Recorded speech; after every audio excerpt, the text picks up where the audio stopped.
یہ آپ موبائل دیکھ سکتے ہیں، میں نے یہ نیا موبائل لیا ہے۔ اب آپ ذرا غور کریں کہ یہ کمپنی والے کتنا فائدہ اٹھاتے ہیں اس ایک موبائل سے۔ اب مان لیتے ہیں یہ موبائل ہے، یہ اب نئے ماڈل نکلے ہیں۔ پرانے پہلے جو ہوتے تھے ٹھیک ہے، اس میں ہمیں چارجر دیتے تھے، ہینڈ فری دیتے تھے، اور دوسرا اس کی کیبل بھی ساتھ ہوتی تھی چارجر کے، اڈیپٹر دیتے تھے، سب کچھ اس میں سے ہوتا تھا، وہ اس سے ملتا بھی سستا تھا۔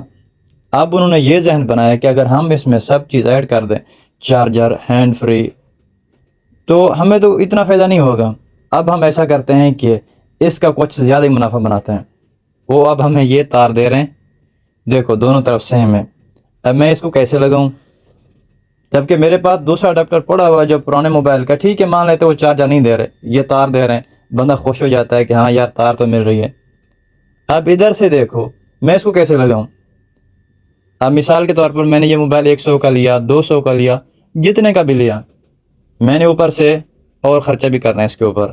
ایک تو تار لینی ہے اس کی میں نے اچھی سی، اور دوسرا اڈیپٹر لینا ہے۔ اڈیپٹر کے بعد ہینڈ فری تو لازم ہے، وہ بھی مجھے چاہیے، وہ کمپنی نہیں دے رہی۔ بنا کون رہی ہے؟ ہینڈ فری ہو گیا اور دوسرا یہ ہو گیا چارجر، وہی کمپنی بنا رہی ہے۔ موبائل کا الگ سے پیسہ لے رہی ہے، اس کا الگ سے پیسہ لے رہی ہے۔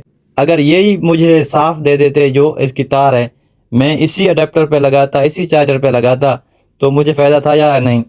اب بات یہ ہے کہ جب مجھے اسی سے فائدہ تھا تو مجھے یہ کیوں دیا؟ ان کا ذہن دیکھو کہ ہم نے خریدنی ہر حال یہ وہ ادھر سے پیسہ بنائیں گے، ادھر سے پیسہ بنائیں گے۔ میں یہ نہیں کہتا کہ سب انگریز بنا رہے ہیں، بڑی بڑی کمپنیاں مسلمانوں کی بھی ہیں، وہ بھی کام کر رہے ہیں، لیکن ان کو سوچنا چاہیے کہ یار جب ایک بندہ ایک چیز لے رہا ہے ہم اس کو یہ سب کچھ دے دیں، لیکن وہ یہ کبھی نہیں سوچتے کیونکہ انہوں نے سیل کرنے، چارجر الگ سیل کریں گے، ہینڈ فری الگ سیل کریں گے۔ ہر کمپنی کو فائدہ ہے، اس کو بھی فائدہ ہے، اس کو بھی فائدہ ہے۔